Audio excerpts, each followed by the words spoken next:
Kebakaran terjadi di kantor Kelurahan Talang Kelapa, Jalan Kelapa Gading, Kecamatan Alang-Alang Lebar, Palembang. Satu ruangan staf terantip terbakar dan kerugian ditaksir mencapai jutaan rupiah.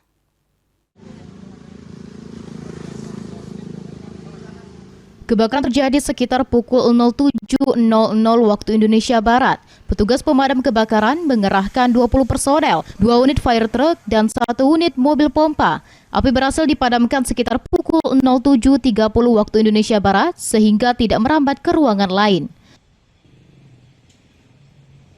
Unit kita dari pos Alang-Alang Lebar, 2 unit ditambah unit pool, 3 unit jadi. Personil yang diberangkatkan piket tadi 23 orang. Lurah Talang Kelapa, Riki Pratama mengatakan, api pertama kali diketahui oleh petugas kebersihan yang langsung melakukan tindakan cepat dan melaporkan kejadian tersebut. Kebakaran hanya menghanguskan ruang staf terantip dengan kerugian ditaksir jutaan rupiah.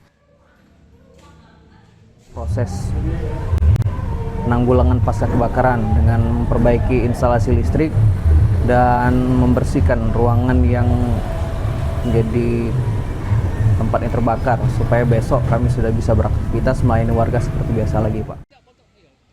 Diduga kebakaran dipicu korsleting listrik. Saat ini pihak kelurahan bersama PLN melakukan pemeriksaan dan perbaikan instalasi listrik agar pelayanan kepada masyarakat dapat segera kembali normal. Muhammad Aidil, PAL TV.